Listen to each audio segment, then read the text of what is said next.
Hello po mga katropa, welcome sa Chef Angel Kitchen. Kung bago ka sa channel ko, please huwag mong kalimutan mag-like, subscribe at pakipindot po ng bell icon sa ilalim ng inyong mga screen para updated kayo kung may mga bago po akong upload na mga bagong video.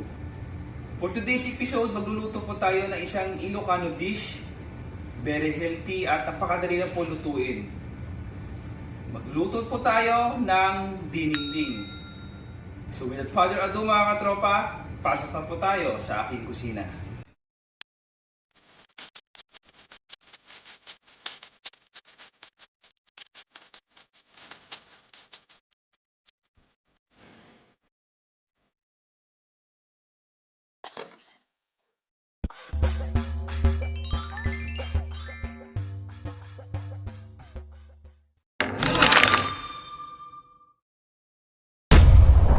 Hello po mga katropa, welcome sa Chef Angel Kitchen.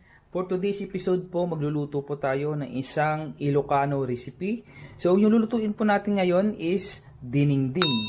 So again, this is an Ilocano dish at ito po ay similar, very similar po sa isang luto din ng Ilocano na tinatawag na kabraw o tinatawag na laswa sa aming mga Ilonggo. So very similar din po siya sa pinakbit ng mga Tagalog. So ito po yung ating mga ingredients. Gagamit po tayo ng 1 whole onion sliced,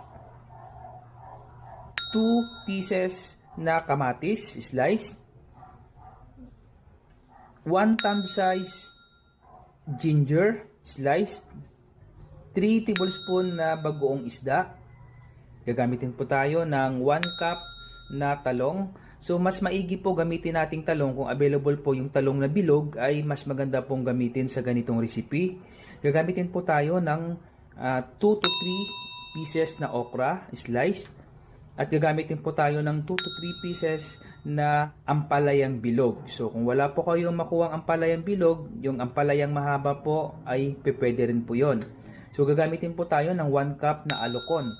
So yung alokon, ito po isang uri ng vegetables na readily naman po available sa ating mga supermarket at sa palengke. Gagamitin po tayo ng 2 cups na malunggay. Ito po yung kinuha natin doon sa taas sa aking pong rooftop kasi may tanim po akong malunggay.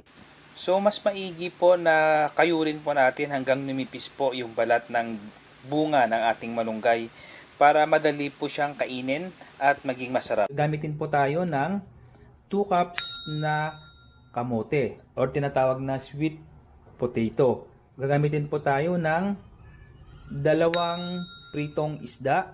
So in this recipe I use tilapia, fried tilapia. So pwede po kayong gumamit ng iba't ibang uri ng isda at pwede rin po kayong gumamit ng inihaw or fried. Nasa sa inyo po yan kung ano po ang inyong gusto. At gagamitin po tayo ng 2 cups na tubig, salt to taste. So, sa paglalagay po ng asin, kayo na po yung magtansya kasi may lasa na po yan dahil po gawa po ng ating bagoong na isda at mag-extract na rin po yung lasa ng ating isda. So, kayo na lang po magtansya para hindi po siya umalat. So, again, sa paglagay po at pagpili ng mga vegetables o mga gulay, marami po kayong substitute po dito. Pwede po kayo maglagay ng kalabasa, pwede po kayo maglagay ng saluyot, pwede po kayo maglagay ng dahon ng malunggay at marami pa pong iba. Ipapakita ko po sa inyo na recipe is very classic at napakadali lang pong lutuin. So tara na po mga katropa, mag-start na po tayo sa pagluluto. So sa isang kaserola, kung saan po kayo magluluto ng inyong dininding, ilagay na po natin yung ating 2 cups na tubig and then ito po ay ating pakukuluin. Then ilagay na po natin yung ating kamatis. Ilagay na po natin yung ating sibuyas. At ilagay na rin po natin yung ating luya. So ilagay na po natin yan lahat. Then takpan po natin hanggang sa kumulo. So after na kumulo na po yung ating nilagay na tubig at yung ating mga sibuyas, kamatis, ilagay na po natin yung ating bagoong isda. And then pakuluin po natin ulit about 2 to 3 minutes. So after 2 to 3 minutes, kumulo na po siya. As a rules again sa pagluluto ng dinengding, pinakbit o laswa, unahin po natin yung matigas. For this recipe, mayroon po tayong dalawang matitigas na gulay. Ito po yung ating kamote. At ito naman po yung ating bunga ng malunggay. So ilagay na po natin yung ating kamote. And then simultaneously, ilagay na rin po natin yung ating bunga ng malunggay. After po na malagay natin yung ating kamote at yung ating bunga ng malunggay, takpan po natin ito ng about 2 to 3 minutes again at isunod na po natin yung iba pa pong vegetables. 5 minutes later. So after mga 5 minutes, tingnan po natin. So check po natin kung medyo malambot na po yung ating kamote at yung bunga po ng ating malunggay. So pwede po natin yan. So I think malambot na po yung ating kamote at tingnan ko po yung ating malunggay. So okay na po yung ating malunggay. Ang susunod po natin na ilagay ay ilagay na po natin yung ating ampalaya okra, okay? So wag nyo lang pong haluin para hindi po magkadurog-durog. And then ilagay na rin po natin yung ating alukon. So ito po isama-sama na po silang maluluto. Simultaneously na po nating ilagay.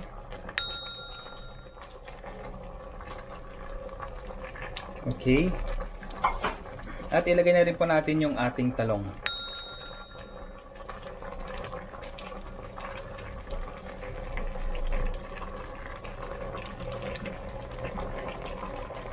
So wag nyo pong haluin ng haluin kasi para hindi po siya madurog.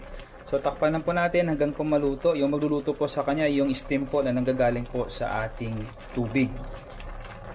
So this time, takpan po muna natin and then i-check po natin ulit hanggang po maluto yung mga remaining vegetables po natin. So after mga ilang minuto, check po natin. So tikman po muna natin kung ano po yung missing ingredients, kung ano po yung kulang. So medyo matabang po siya ng konti. Lagyan po natin ng a pinch of salt.